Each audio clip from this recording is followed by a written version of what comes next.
ভাইয়ের দাঁড়িপাল্লা সবাই বলো ইনশাআল্লাহ বিপুল ভোটে বিজয় হবে 12 তারিখ বিকাল বেলায় ইনশাআল্লাহ বিপুল ভোটে বিজয় হবে ইনশাআল্লাহ আপনার ভাইয়ের মোদি ভাইয়ের সবাই বলে সামনে বলে পিছনে বলে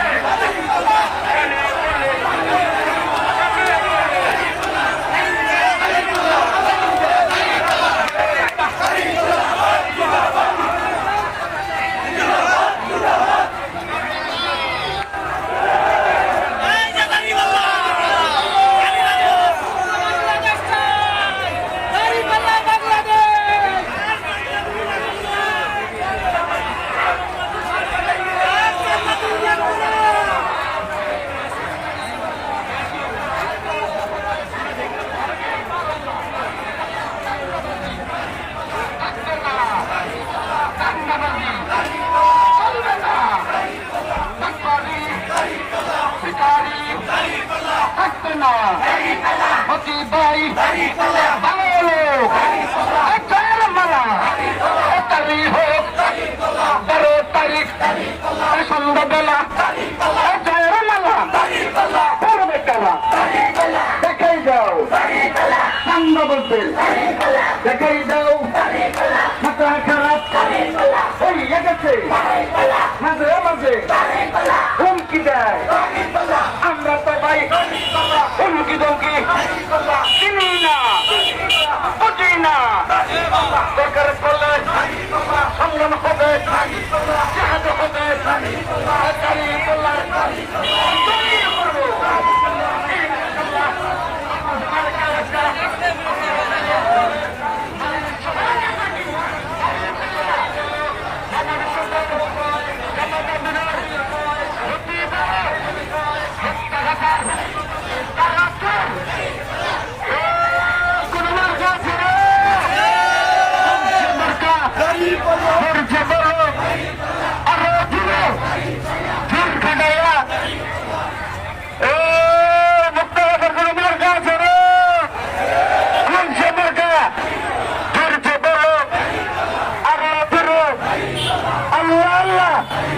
মাশাআল্লাহ জোরকে বলো আরো ঘুরে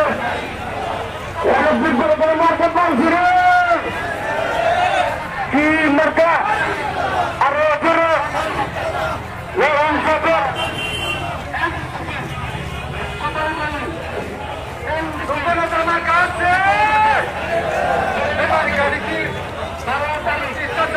সারাদিন দাঁড়িয়ে পাওয়া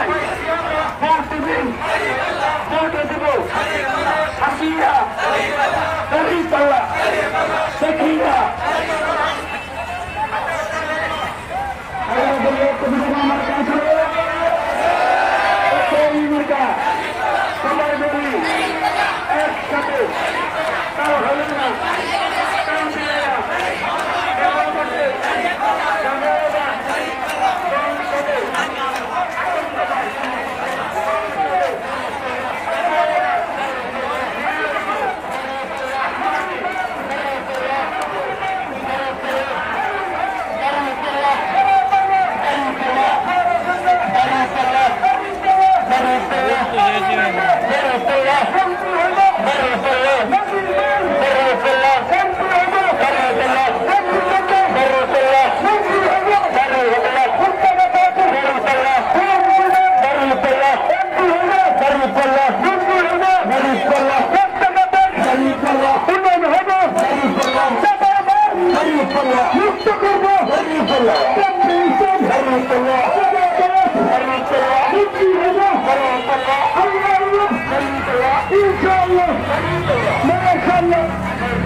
পৌরসভার সত্যনগর 110 সুপারি নাকি শপথ করছে আমাদের উদ্যানের সুন্দরী করবেন একটা সুন্দরী করবেন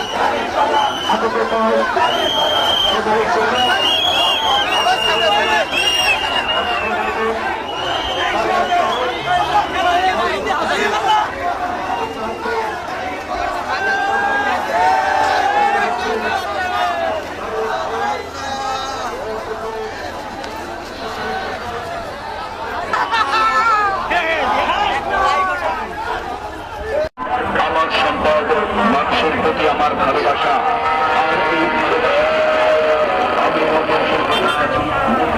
সংসদীয় আসনে প্রতিপক্ষ বন্ধুরা মঞ্চে দাঁড়িয়েই আগে গালাগালি শুরু করে। গালাগালিটা কি? আমি প্রার্থী, আমার বয়স প্রায় 60 বছরের কাছাকাছি। এই এলাকার মানুষ আমাকে চিনেন, জানেন। রাজশাহী বিশ্ববিদ্যালয়ে পড়াশোনা করেছি, সেই বিশ্ববিদ্যালয়ের ছাত্ররা আমাকে চিনেন এবং জানেন। রাজশাহী বিশ্ববিদ্যালয়ে কি হয়েছিল সেখানকার ছাত্র, শিক্ষক, কর্মচারী, কর্মকর্তারা জানেন। আমাকে ভোট দিয়ে রাজশাহী বিশ্ববিদ্যালয়ের ছাত্র সমাজ শহীদ শামসুজ্জোহা হলের ভিপি বানিয়েছিল। কোন সন্ত্রাসীকে, নৈরাজ্য সৃষ্টিকারীকে সাধারণ ছাত্ররা ভোট দেয় না। আমি ভোট পেয়েছি। আমার জনপ্রিয়তা ঈর্ষান্বিত হয়ে যে ময়দানের ঘটনা, সেখানে কিন্তু তারা কোনো কথা বলে না। কথা বলে আইসা ল্যাংরা বাজারে, ওনারা ল্যাংরা বাজারে এসে রাজশাহী বিশ্ববিদ্যালয়ের ঘটনাকে লুকোচুরি খেলতে পারবেন না। রাজশাহী বিশ্ববিদ্যালয়ের ঘটনায় বিচার বিভাগীয় তদন্ত কমিটি হয়েছিল। সুপ্রিম কোর্টের বিচারপতি আব্দুল ওয়াদুদ চৌধুরী, আমি তার নাম বলে দিলাম, আব্দুল মতিন চৌধুরী। প্রথম জুডিশিয়াল ইনকোয়ারি কমিটি হয়েছে। দ্বিতীয় আরেকটি ঘটনায় আরেকটি ইনকোয়ারি কমিটি হয়েছিল জেলা জজ আব্দুর রহমান মুসার নেতৃত্বে। আরেকটি হয়েছিল বিশ্ববিদ্যালয়ের তদানীন্তন প্রক্টরের নেতৃত্বে। তিনটা কমিটি। ওই সময় তো ছাত্র শিবির ক্ষমতায় ছিল না। ওই সময় বেগম খালেদা জিয়া ছিলেন প্রধানমন্ত্রী, রাজশাহী সিটি কর্পোরেশনের মেয়র ছিলেন বিএনপির নেতা, বিশ্ববিদ্যালয়ের ভাইস চ্যান্সেলর ছিলেন বিএনপি, প্রক্টর বিএনপি, ছাত্র উপদেষ্টা সবই বিএনপি। সবাই মিলে শিবির উৎখাত করতে গিয়েছিল। শিবির তার মোকাবেলা করেছে। আক্রান্ত হলে যে কোনো ব্যক্তির আত্মরক্ষা করার অধিকার আছে। এই মারামারি সম্পর্কে যত তদন্ত কমিটি হয়েছে, প্রত্যেকটি তদন্ত কমিটি একটাই বক্তব্য, রাজশাহী বিশ্ববিদ্যালয়ের ঘটনার জন্য ছাত্র শিবির দায়ী নয়, সকল কর্মকাণ্ডের নেতৃত্ব দিয়েছে ছাত্র দল। ওখানেই ফিনিশ। আমার বিরুদ্ধে রাজশাহী বিশ্ববিদ্যালয়ে সকল ঘটনার মামলা হয়েছে, আমার বিরুদ্ধে কোনো মামলা হয় নাই। কারণ প্রশাসন মামলা করেছে। প্রশাসন জানে কারা কি করেছে। আমার বিরুদ্ধে মামলা হলো না কেন? ক্ষমতায় তো ওনারাই ছিলেন। আর এখানে এসে গালিগালাজ, অপবাদ, মিথ্যা রটনা